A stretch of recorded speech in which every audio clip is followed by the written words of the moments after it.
अस्सलाम वालेकुम नाज़रीन, नवीद सेहत की नई वीडियो में खुश आमदीद। दोस्तों, आज मैं बड़ी ही कमाल की वीडियो लेकर आपकी खिदमत में हाज़िर हुआ हूँ।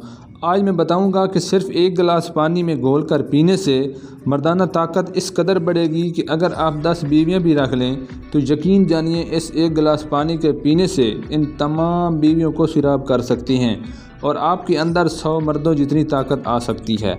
ऐसा कमाल का टोटका आपके साथ शेयर करने लगा हूँ। वीडियो शुरू करने से पहले आपसे गुजारिश है कि वीडियो को लाइक कर दें और चैनल को सब्सक्राइब कर दें। सबसे पहले नंबर पर इसमें सिंगाड़ा शामिल होता है। ये आप देख सकते हैं कि ये खुश्क सिंगाड़ा है।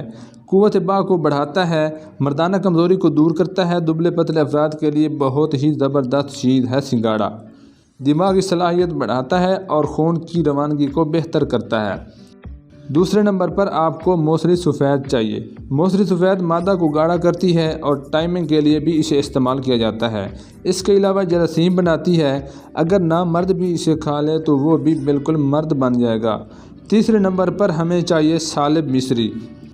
बेपनाह ताकत की हामिल, मुग़ल्लिज़ मनी, तेज़ी से वज़न बढ़ाने वाली और मकवी बा है। सरत इंज़ाल को दूर करने और टाइमिंग की कमी को दूर करने में अहम किरदार अदा करती है। और आखिर में मिस्री को नुस्ख़ा जात में इस्तेमाल करके खाने से जायका अच्छा बन जाता है। 3 सिंगाड़े, 6 अदद मौसरी सफ़ेद, 4 दाने साले मिस्री के डालें और थोड़ी सी मिस्री डालकर अच्छी तरह पीस लें ताकि सफ़ूफ बन जाए। 1 गिलास पानी लेकर इसमें 1 चम्मच डालकर हिला लें और इसे पी लें। फिर आप उसकी ताकत का अंदाज़ा देखेंगे। एक ख़त्म से ख़त्म बंदा जो बिल्कुल खसी हो चुका है वो भी इसे खाएगा तो वो भी ताकत बर्दाश्त नहीं कर पाएगा। वीडियो अच्छी लगे तो वीडियो को लाइक कर दें।